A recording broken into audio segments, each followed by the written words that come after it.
It's the 120 podcast. Mikey Finelli alongside Ben Hootie. Just caught Christopher Morel's home run in the Dominican Winter League. That's how far it went. That's why I got my baseball before we started recording, because I can make that dumb joke. If you're not watching on YouTube, you missed out on that dumb joke, and you don't get to see our cool backgrounds. If you're more of an audio person, if you're in the car or whatever, I'm more of an audio person, to be honest. That's cool too. But you get to see our cool backgrounds. So even if you watch or even if you listen to the podcast version, make sure to go back and watch the YouTube version. Ben, I'll start with you. We're in the same room, but we're flipped around. Yeah. So this is the same room for, you're saying for me, it's the same for room. you. No, I'm not in the same room as I once was. No, yeah. My mom told me she was tired of seeing my laundry in the back of our videos when I was home.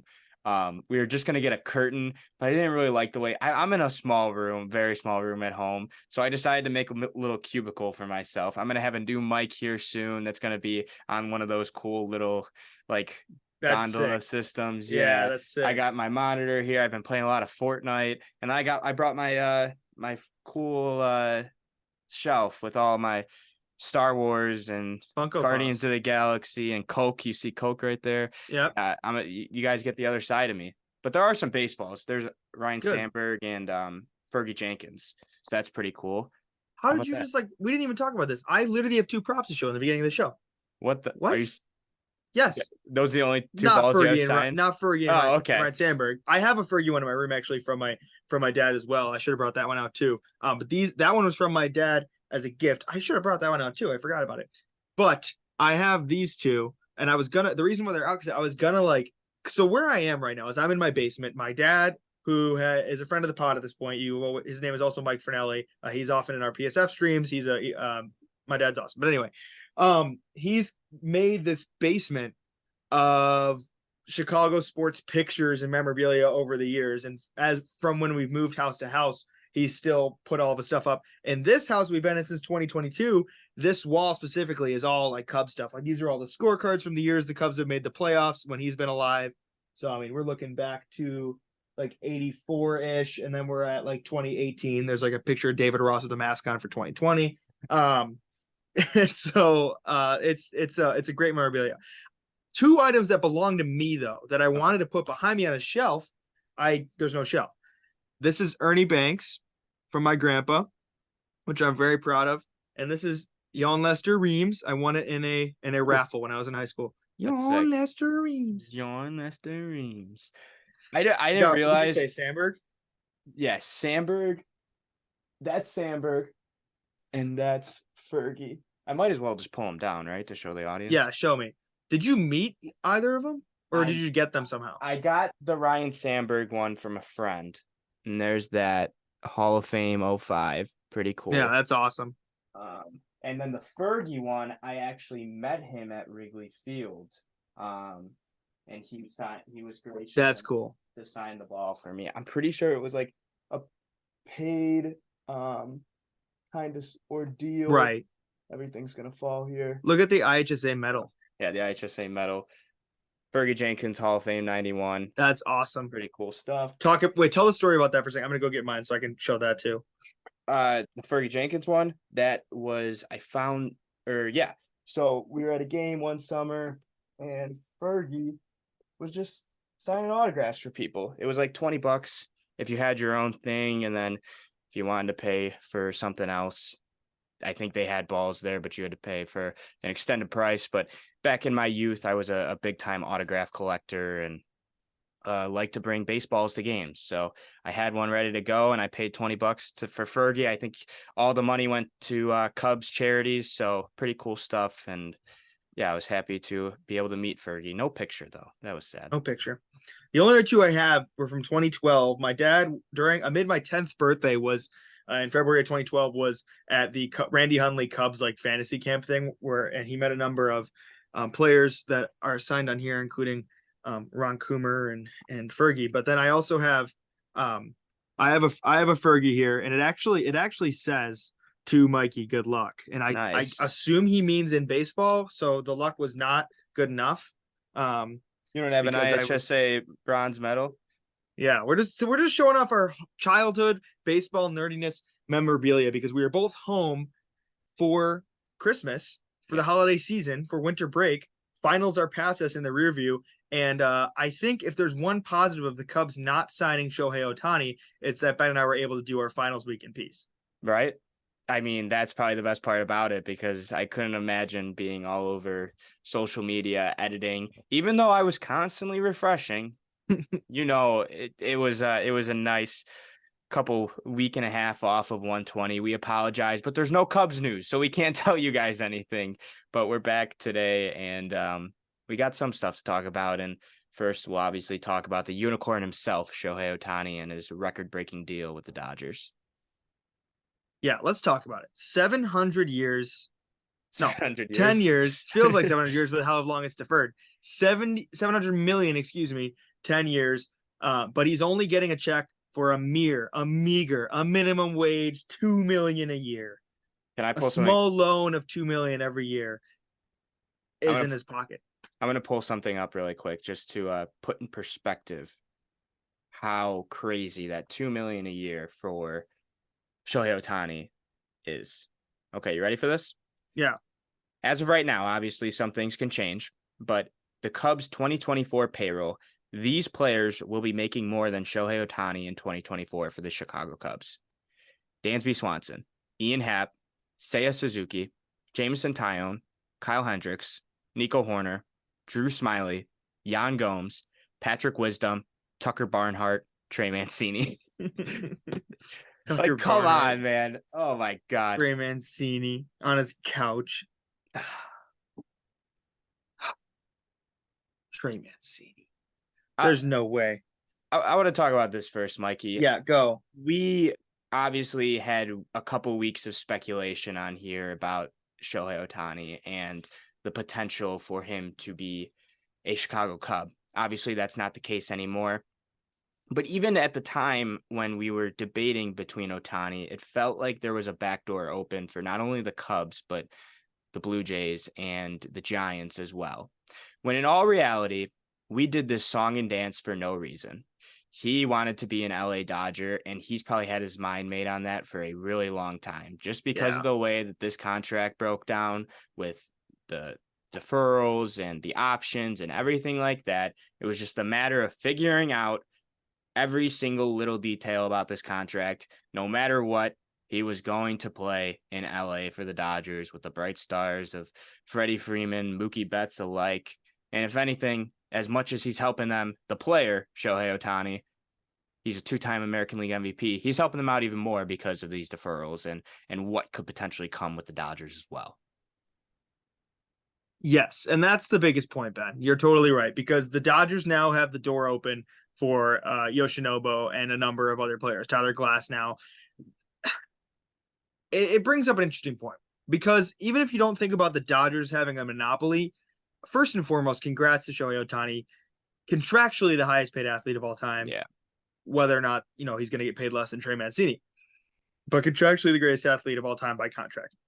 This all said, this opens a Pandora's box of incredible opportunities for teams to screw over players via their contract. Yeah. And it could go both ways, right? If you're a great player like Shohei Ohtani, yeah, you can get deferred out and you could get paid forever. But if you're Trey Mancini or Tucker Barnhart, you could get a less friendly contract that's way deferred out that you have to agree to because it's your best offer, and you're not getting $40 million a year in sponsorships. This is the first people have finally read some of these new CBA things, including Jeff Passan tweeting out and Jeff knew this, right? But Jeff's showing everybody that it said there is no rules or stipulations to how long a contract could be deferred. This is bad, because this could truly change the way baseball players are paid, and then they're going to have to completely flip the rule by the time they agree again. I don't even think the players mind it, because they clearly accepted it in the CBA. It's just more the matter of how owners are going to react to this. Clearly, the Dodgers were okay with it, but I think we talked about last week, once Shohei Ohtani signs, we feel like everything's going to break open. Well, the way that his contract's lined out, it might be putting even more of a pause to things, because they might be talking deferrals or whatever the case might be.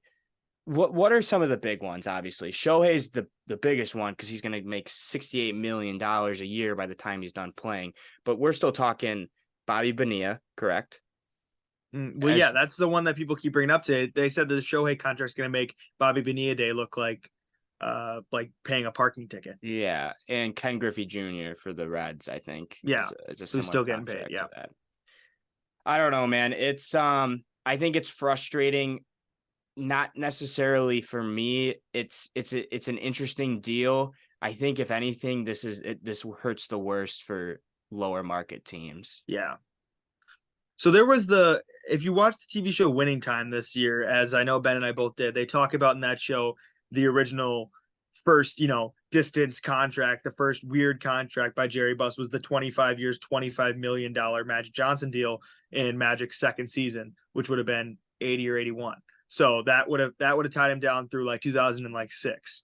But he was obviously done playing in the early 90s to unfortunate illness. But either way, he wouldn't have played into the 2006. Yeah. So there was this deferral, or not even deferral. It was more just like getting paid after you leave a team, getting paid after you retire.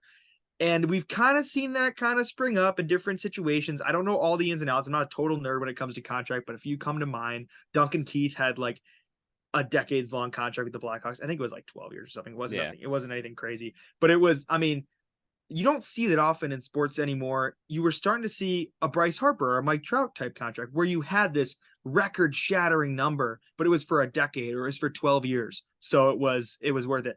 Shohei's 10 years, $700 million for the first time in professional sports, but it's all spread out and there's no real salary cap and they're deferring it every year. So the Dodgers are really only writing off $2 million on the books or whatever percentage of that $68 million deferral it has to be. I think Jeff Passan said it has to be like a percentage. So I think it's like they technically have to write off like $46 million a year or something like that. Technically how this will end up playing out is based on what you said. Once again, I'm not a number cruncher when it comes to contracts. No. Contracts are the most confusing part of sports. And absolutely. I think this has blown everyone's mind in the baseball world.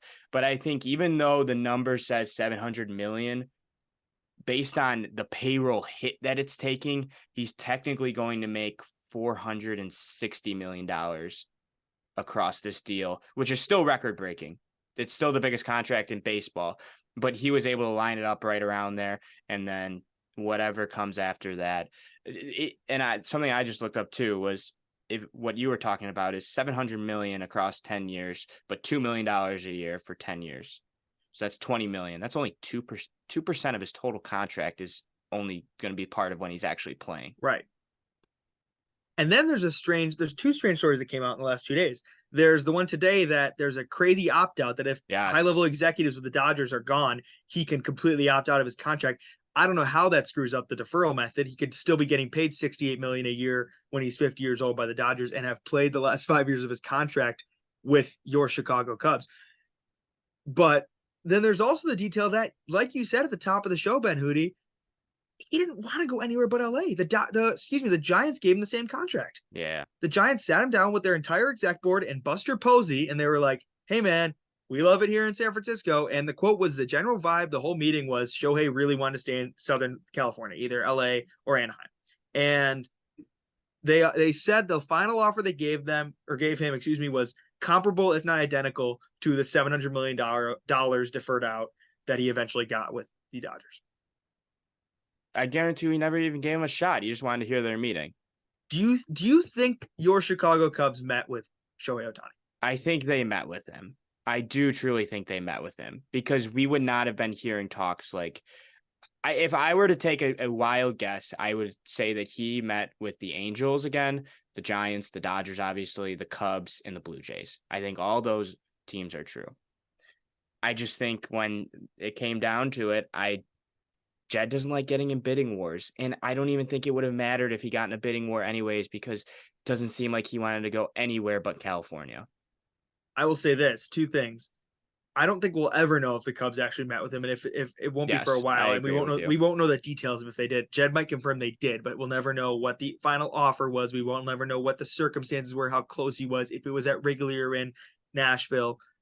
The second thing about it is there was supposedly, and you can never trust some of this reporting, but there was supposedly a quote from one of the executives that lost out on Shohei. So it can't have been the Giants because we just heard from them, and it can't be the Dodgers, obviously. So either the Blue Jays, Cubs, or Angels said, I can tell you this much, we weren't at 690. So I would assume it's fair to think the Cubs might have been the ones who said we simply weren't going to go that high. Yeah, I could see it being the Cubs. And frankly, yeah, I think this is a good time to pivot into this because we've been talking about the contract. I'm not like kicking anything that we missed out on him. Just the way that the numbers have broken out and the fallout that's come after with it. And it even makes me even more in my head like he wanted to be a Dodger. Like I don't even know why we thought we were in this fever dream, fantasy dream, whatever it might have been. I don't mind that we missed out on him because now you can. Who knows if they're going to spend that much because we'll get into this later in the show, but you could use that $700 million and put it on multiple players elsewhere. Right. Which the Dodgers are really a team, even though they need starting pitching, but they could dish out $700 million to one player. And it's like, all right, let's run this thing again. We're going to win the NL West again. We're going to try and make a playoff run. The Cubs are at a way different point than the Dodgers are. And that $700 million that they could have spent on Shohei Ohtani thankfully it could be going elsewhere. Right. Because even if you were going to give him even if you're considering the Cubs would have been like $50 or $60 million a year, then you could consider who fits into that, right? I mean, Cody Bellinger theoretically fits into that depending on the contract size. Trading for Pete Alonso could fit, and then restructuring could fit into that. Signing Rhys Hoskins could fit into that about 4 times, hopefully. And not a knock. What'd you say? I said more than 4. Yeah, not a knock on Rhys Hoskins. He just obviously is not as expensive as anyone else I'm naming off. I think that'd be a great signing for the Cubs. I think that would completely open the door on Jed's plan B, right? I think that's the first deal they need to make because I think it's time to get on the soapbox and talk about it. I'm not panicking like much of Twitter is. I know, Ben, you talked about pre-show how you agree, but I think people are getting a little antsy on Cody Bellinger. Should we take a word from the wise and remember the Bryce Harper saga or the Chris Bryant saga? How long these players will wait under Scott Boras just to wait and wait and wait and wait and hold and hold and hold and hold while their stock rises and rises and rises until the last minute and the Rockies or Phillies slide in and say, here. Yes, that was where I was right about to go with because I know John Heyman reported this morning that it's between the Cubs and Blue Jays. I say bullshit. This thing is I think Cody Bellinger's free agency is going to drag out until it's not over till it's over. I think it's going to drag out until late January. If I were to take a guess. Oh, yeah. Or mid-January. It's going to be a while. It's going to be a while before we know where Cody goes. And at this point, it's either Cody or nothing, I feel like. And that's not a bad thing because you could still fit complementary pieces into this lineup and move. If you miss out on Cody, I still think you could field a really good roster for 2024. But when did Bryce sign? Sorry to cut you off, but that had to have been into spring training, I remember, right? Bryce was February. Was it? Okay, so it was right before. Machado and Bryce were in February, if I'm not wrong. White Sox legend. Another guy that was a Boras client that same offseason was Jake Arrieta. Jake Arrieta didn't sign until spring training. So I know it's not a position player, but still, these Boras clients, they'll take as long as they need because they know that Scotty B will get them the money no matter where they go. And that's kind of what Juan Soto's a Boras client next year. Next year's free agency with him as the number 1 guy is going to be super interesting, especially being a Boras client. Juan Soto on the Yankees rubs me the wrong way. Yeah, we never even talked about that. Did you see what he said? No. He said, someone asked, have you sat down and thought about the fact that you're going to be hitting in front of Aaron Judge every day? He said, yeah, I'm going to enjoy it while I can. Like he's already stirring the pot for. He's media trained. Oh yeah. He's a Boras guy. He's a Boras guy. He's been a Boras guy for 3 months and he already knows exactly what to say. He's looking for his 750. I'll defer to 2045. Right. If he learns how to pitch in the time being. Yeah. Right. God, no, it changes the scope of baseball. I mean, in professional sports, it does, because baseball could really get out of hand contractually if you. Why did I say it like that? Contractually, if you let it, because yeah, it really ultimately comes down to whose owner is more willing to add another zero to the check. And when Shohei's entire well, now that we know it's so deferred, it's not really. But if you think about what it technically is yearly, which is 70 million, that's more than what, five different MLB franchises I thought I I think it's saw? more than that. I think it's like Yeah, 8. yeah. Or Crazy. maybe it's worth 5 more. It's worth more than 5 teams, Yeah. and it's worth more than 9 payrolls, I think, which is W- just absurd. The funniest thing is I love on Twitter how people were saying, and a friend said to me who's not a Cubs fan, like, you can't be making fun of this 700, which I wasn't really, especially at the time. Like, I'm happy for Shohei. Like, it changes sports, but it's cool. I mean, it's cool to say baseball is the highest paid athlete. Yeah. But somebody was like, would you be laughing at this contract if it was the Cubs? And the answer is no. No. Like, of course, I'd be thrilled if he came to the Cubs. I'm not laughing at the Dodgers, especially hearing about this deferral thing. The Dodgers did it. The Dodgers are like they like the clip that somebody made with the Wolf of Wall Street, Yeah. how it's literally Jordan Belfort business deal, and it's like the Dodgers saying they somehow got Shohei and all of it would get deferred. It So literally good. is such like a line in that movie. It's so perfect. But it's no knock on the Dodgers. It's smart by them. Like I wasn't necessarily pissed off as the world was. Like I was like, it's good business, honestly. Yeah. But it helps that the greatest player in baseball was so set on you from day one in free agency that you could do some nonsense like that. Man, I cannot believe that we even we got our chins Yeah. tickled, dude. It was like Yeah. we thought for a second, and it's just it was never the case. It was never the case. And I'm happy we can move on from this. He's a Dodger. We're gonna have to face him in the NLCS for the next 10 years. It's gonna be okay, guys. Things are in the right direction. We have the best manager in baseball. Jed is cooking, we think, but according to John Heyman today, he might be hibernating. It's like the one contestant on The Bachelor or The Bachelorette. You're the fan favorite. Everyone loves you. Maybe you're famous on social media while the show is going. Everyone loves you. Shohei to the Cubs. This person to win the show. And then, of course, the person that you think will actually win wins, and Yeah. no one's happy. And then they break up in 3 years. That's what'll happen when two top executives leave the Dodgers.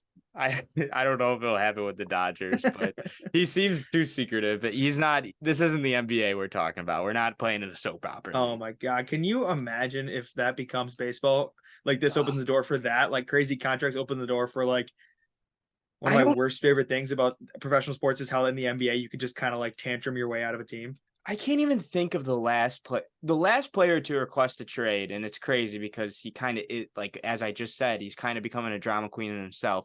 The only thing that I can think of in the last couple of years where it's like where we even get close to soap opera with MLB was the Juan Soto situation, but that was because he felt like the Nationals lowballed him on that like 13-year, $400 million offer, which I guess is kind of valid because he was getting with the extra added years, he was getting And a it couple years seemed taken off. amicable and mutual, right? Like that's Yeah. what it seems more like in baseball. And because you can get a way bigger haul in And then baseball.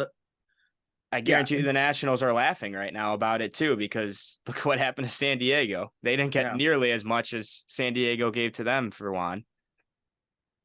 Bigger farm system, way more prospects, no limit on the money you can spend. Baseball, it's almost ridiculous to not trade off an all-star when he has about a year or two left in his contract. Right. If you're not going anywhere.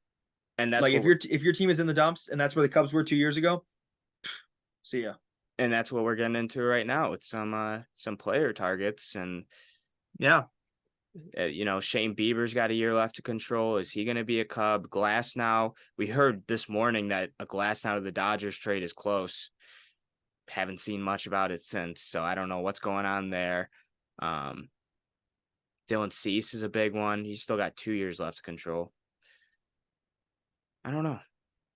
I think I'll go back to it. Like I said earlier in this episode, I think Rhys Hoskins would be a huge move for Jed Hoyer and these Cubs. Obviously, Cody Bellinger would be too, but I just don't think we'll get Cody Bellinger before Christmas. Like, there's just no way. Yeah, I'm not ruling out Belly or anyone. Right. I'm not ruling out Belly at all. I think that I thought the Jung-Ho Lee signing yesterday was going to make things start to move a little bit, especially when we're talking about bats, but nothing today. I feel like the trade market's going to really start to heat up at some point because honestly, when we started this offseason, I was like, oh, yeah, there's plenty of options out there for potential bats and starters. But now that I'm looking at it, like the free agency market, as much as it hasn't like fabricated yet, this is a really weak free agent market all around. So I know we heard about Josh Naylor a couple of days ago with the potential for the Cubs, and obviously we've been hearing talks about Cleveland and the Cubs all off season, and that makes sense. It makes sense as a trade partner considering where our general manager Carter Hawkins comes from. So I would assume there's been fluid conversations there, and I think we're just gonna have to wait and see. There's really like no, besides the numbers, which I hate that we're talking about numbers the whole episode. I wish we were talking about rumors, but there really hasn't been anything besides kind of flames getting blown out and Tyler Glass now and Shohei Ohtani, right? No, yeah. And then the potential for Bellinger coming back. But as you said, what is there to really talk about right now? I think this is going to be a drawn out process. You pretty much hit the nail on the head. It's getting pretty stale. Yeah.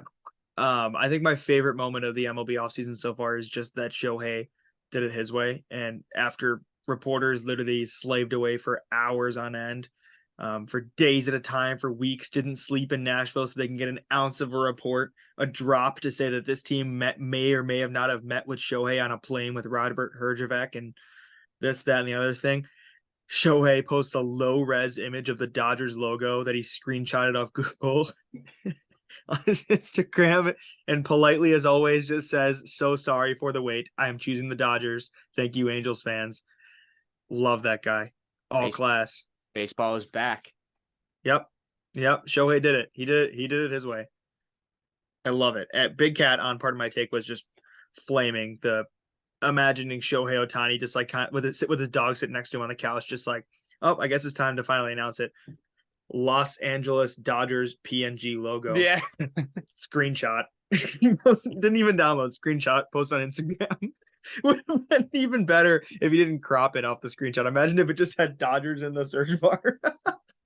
There's just a screenshot of their logo. That would have been so good. That would have been as much as the low res. It's just such a bad look. If we would have seen like any ounce of like search bar or like the little or even like the little finder logo that comes up at the bottom when you try poorly cropped. Yeah. Oh, well, you could tell what his agent made for him and stuff, or what like his team made for him, because like since then he's been posting like hype videos on his Instagram story and stuff, like thank you to the Angels, and then like the cool video of him like spinning around. He has the Dodgers uniform on now. Like he's been posting stuff that people send him, like the anime video. Right. Yeah. He's been posting stuff that people say, "Hey Shohei, we made this, post it." But like when it's up to him, he was doing it his way. I really love that the world's first. What were you gonna say? He wanted to be the first one to it. Right. And he was. I was gonna say the first $700 million athlete was breaking it via Google, and I love that. Good. He broke it his own way. When I saw that tweet come through, it made no sense to me, because usually we get like the contract right away and everything like that.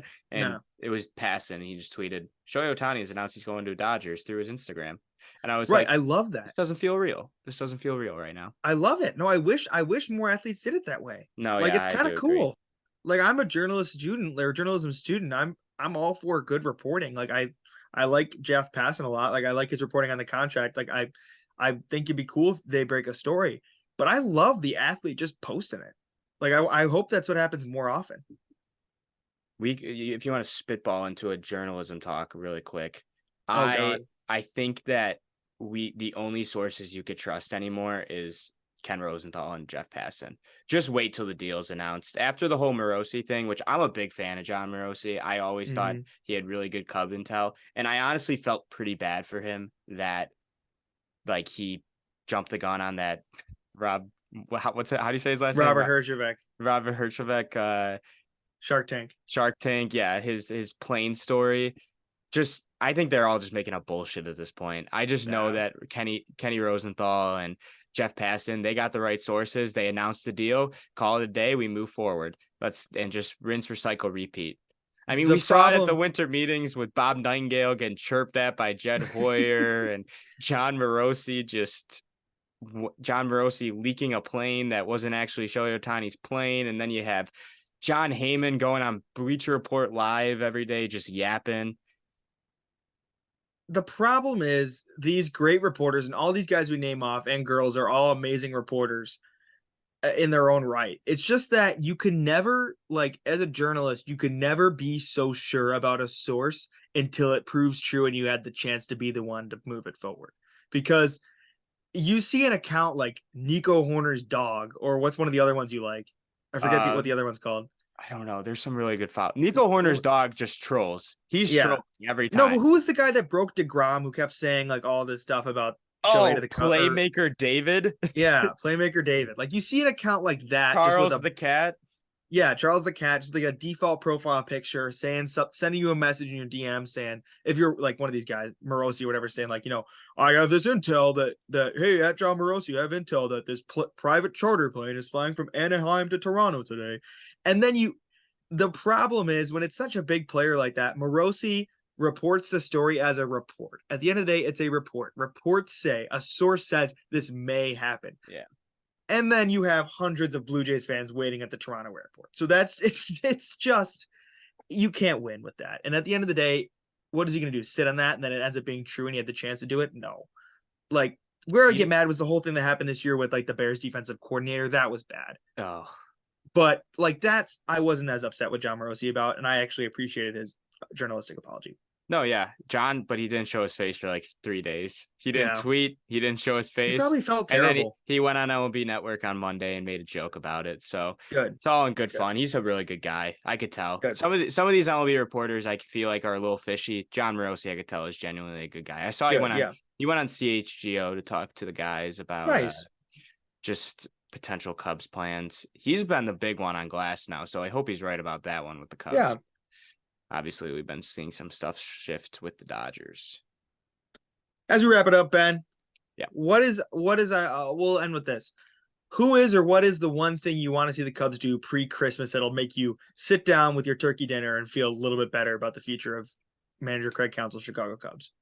I think the big one's obviously Belly, but we already talked about it. I think you alluded to it earlier in the show. I really like Rhys Hoskins. I would really like him to be a Cub. And I think people are scared that it's going to become another Mancini or Hosmer type deal. Rhys Hoskins isn't that player. He's been really good for every year that he's played, and he hits for great power. And I know people are worried about the ACL injury, but in baseball, I don't think ACL injuries affect people as much as they do in other sports. Let's just be honest here. You don't have to dunk in baseball. Exactly. Especially if you're a first baseman. So I would really, really like Rhys Hoskins, and I hope that they sign him to a multi-year deal. Because me too. You talked about it a couple of weeks ago, how you're not the biggest fan of every single year is a 1-year kind of deal. Well, what happens if Rhys Hoskins hits 40 homers for the Cubs and now they're in another Cody Bellinger situation next offseason with Rhys Hoskins? That would not be fun. So let's just lock him down for a couple of years, maybe 2, and give him a 3rd-year option, or we'll take the 3rd-year option and call it a day. I really like Rhys Hoskins. I hope he's a Cub. He seems like a great guy too. Like he was fully in, even though he was hurt for most of it, he was fully in on the Phillies like fun train. He seems like a good guy. I met him actually. Fun fact. Really? I've met him. I'm surprised I haven't told you this. I'll tweet it if he signs to the Cubs. I have a selfie with him from 2022. And I've rarely ever met professional baseball players. Like this isn't a common thing for me. But I was in San Diego for my like distant relative's wedding in 2022. And actually, I didn't even go to the wedding. I was just there with my family. My dad went to the wedding, and we went to a Padres-Phillies game in San Diego the one night. And then the next day, we went golfing, and my dad and brother went home to like shower and hang out. And I was like, dude, our hotel's right down the street from Petco Park. Like, I'm gonna try and go sneak into the game. Lo and behold, they protect Petco Park like it's Buckingham Palace, so I couldn't get in. But I just stood around on the outside because I saw a group of Phillies fans kind of like hanging out along the wall because it was the last game of the series, so the bus was ready to leave. So I introduced myself to some Phillies fans, told them who I was. I liked the Cubs, and we talked about Kyle Schwarber for a while. Schwarbs walks out, gives everyone a wave, doesn't take pictures. Harper walks out, gives everyone a wave, doesn't take pictures. It was when he had his thumb hurt still. Castellanos walks out, same thing. Reese Hoskins walks out and he's got a whole group of people, including his wife, who one of the Phillies fans pointed out, walk up because he's from there. He's from this California area. So they all walk up and Reese takes pictures and talks to his family for a while. Then he turns to the Phillies fans and comes in and shakes hands and takes pictures with like all the Phillies fans, including me, who just kind of blended in wearing an ISU golf shirt. So I got a selfie with him, talked to him for a minute and said, good game, whatever. I don't know if he played well that game. I think he played well the night before. But I thought it was cool. I thought that no knock on Bryce or Nick Castellanos or Schwarber for not coming, but Reese was willing, probably because his family was there, just to meet some people. Well, hopefully that you talking to Reese Hoskins manifested him to be a Chicago Cub. Yeah. By Christmas.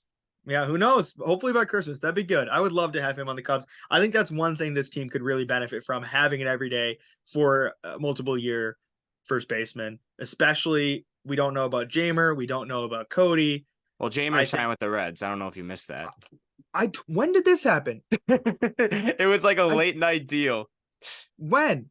During the winter meetings. See, this is the problem with baseball. Some of this stuff doesn't No, get now recorded. I'm just embarrassed. We're not cutting that out, though. That was a funny reaction.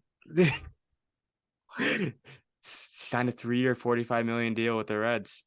$45 million deal. That's such a waste. I know. It's tough. Okay, we do know about Jamer. I'll say this just to finish your point, as you are taken aback by Jamer signing with the Cincinnati Reds, where he's probably going to hit like 40 homers. First base has been a black hole for a while. And if they could get it filled with Reese Hoskins, and even if they bring back Cody Bellinger and plan on starting one of the rookies in center, Reese Hoskins could still play DH and first base here and there. So just get him. He fits the mold. He fits exactly what this Cubs team needs. If they're not going to re-sign Cody Bellinger, then you got to bring in a bunch of really good first basemen, third basemen, and DHs, because that's exactly what you need. Bring in a couple lefties, whatever it might be. But first base has been a black hole since Rizzo left, so let's just knock it out now with Reese Hoskins. Jamer to the Reds.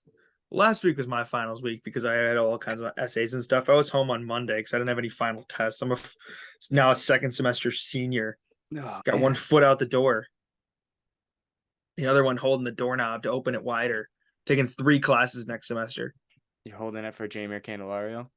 No, he's going to waste away in Cincinnati. I'm not going to Cincinnati. Last time I was in Cincinnati, Chris Bryant hit 3 home runs in front of my very peepers. Well, let's do it again with Cody Bellinger. Not until February, I guess. At the very least, because we won't even we can't even dream about it until then. And even then, it wouldn't be till June or July. I cannot believe how much this Jamer news has pissed you off. I could tell a mood swing just came through you. It's not even about Jamer. Like, I like Jamer. I didn't think we'd get him back. But the Reds, it's going to be like Jesse Winker or Nick Castellanos, who has like a brilliant career with the Reds, then finally gets traded back to a competitor and just. Cincinnati dick ballers, brother. But they're paying they are paying some money for some players right now. I'll give them respect. They're gonna be sneaky, just like last year. Yeah. Remember when I went on Dom's live stream and it was like you said it was the most vulgar I've ever been, and I was yelling about the Cincinnati dick ballers? Yeah, that was sick. That was a girl all-timer, and I wish we had that one saved. I had to go back and find, it's on the 128, or it was from the 128 count because I was trying to promote the whole reason I was in it. I was trying to promote us. That's why I was off the 120 count. So I was like, this is Mikey with 120. Let's talk about the Reds. They're so mid since they lost by, 16 runs, 2 games in a row at Wrigley Field. Ben was there. I was there. And then Dom was the one who started calling them the dick ballers again and was naming off random players they've wronged. And yeah, it was a whole thing. Oh, man. Didn't even know about Jamer at the time. Ben, close out the episode. Yeah, hopefully when we're back, folks, we are going to have some free agency signings for you guys. Obviously been a slow off season, but we're ready to cover it whenever it happens. So with that being said, go Cubs.